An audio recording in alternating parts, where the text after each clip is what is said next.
सर्वमंगल मांगल्ये शिवे सर्वार्थ साधिके शरण्ये त्र्यंबके गौरी नारायणी नमोस्तुते।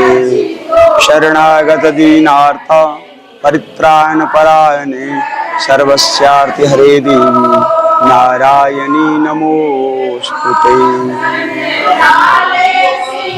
जैसे आज हम लोग बिहार लोक मंच में उपस्थित हैं, आज बिहार लोक मंच का 49वां पूजा 1977 से और आज 2025 मैया की असीम कृपा है और मैया करा रही हैं और भक्त लोग मिलकर के कर रहे हैं। वस्तुतः बहुत विधि विधान से मैया की पूजा होती है। जो मिथिला का परंपरा व्यवहार है उसके अंतर्गत यहाँ पूजा होती है।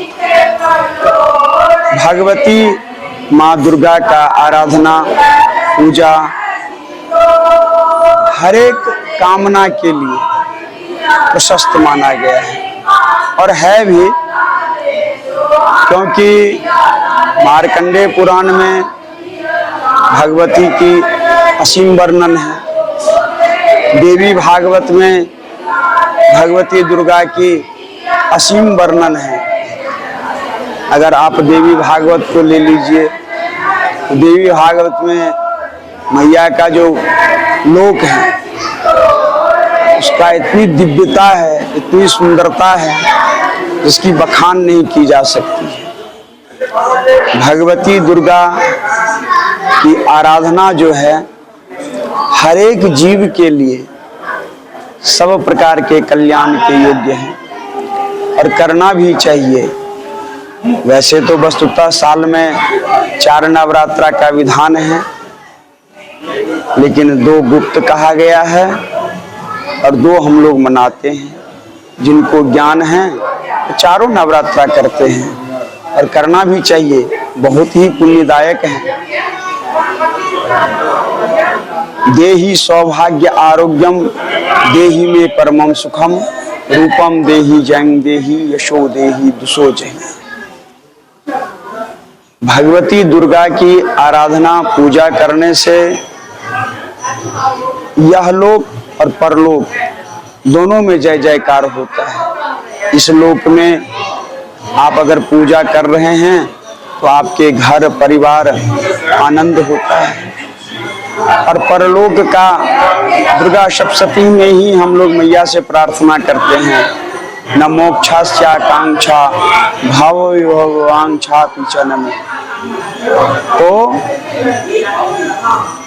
यहाँ का ऐश्वर्य सुख संपदा जो भी कुछ है मैया प्रदान करती हैं और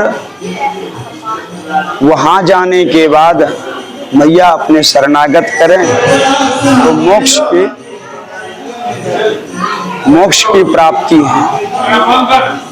तो दुर्गा पूजा का आज से नहीं आदिकाल से यह प्रावधान है, विधान है और जितनी विधिवत व्यवस्था से आप कर पाते हैं करिए, क्योंकि कहते हैं प्रथमम शैलपुत्री च द्वितीयम ब्रह्मचारिणी तृतीयम चंद्र घंटेति कुष्मांडेति चतुर्थकम पंचमम स्कंदमादेति खाष्ठम कात्यानीति च सप्तमम कालरात्रीति महागौरीति चाष्टमम नवम सिद्धदात्री च नव दुर्गा प्रकृतिता। मैया का जब आप पूजा आराधना करते हैं तो मैया हर रूप में आपको फल देने के लिए तत्पर रहती है। तो प्रथमम पहले दिन की पूजा प्रथमम शैलपुत्री च भगवती कुमारी के रूप में रहती हैं। द्वितीय ब्रह्मचारी के स्वरूप में मैया रहती हैं और उसमें आप जैसी आराधना पूजा करेंगे मैया आपके स्वीकार करते हैं, इसमें तनिक भी संदेह नहीं है।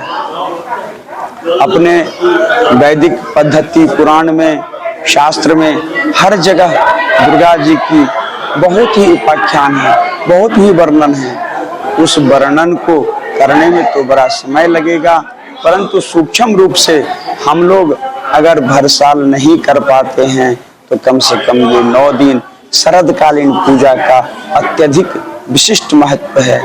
शरदकालीन पूजा मैया का अवश्य करना चाहिए, जिससे आपके घर में धन, संपदा, संतान, पुत्र, पौत्र आदि की वृद्धि होगी।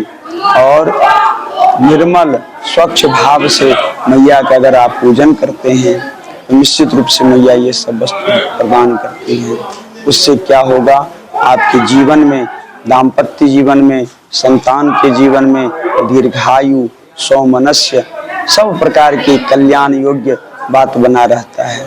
और वह मैया प्रदान करती हैं अपने भक्तों को, क्योंकि वो माँ हैं और हम लोग कुपुत्र हैं।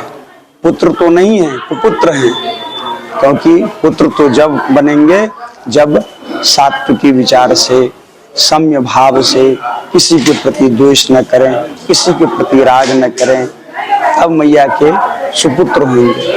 नहीं तो हम लोग मैया के कुपुत्र हैं। फिर भी मैया हम लोगों पे इतना कृपा करती हैं कि कुछ न कुछ देती ही रहती है, जबकि उनका कुछ नहीं करते हैं हम लोग, जो वास्तविक शास्त्रोक्त विधान से होना चाहिए।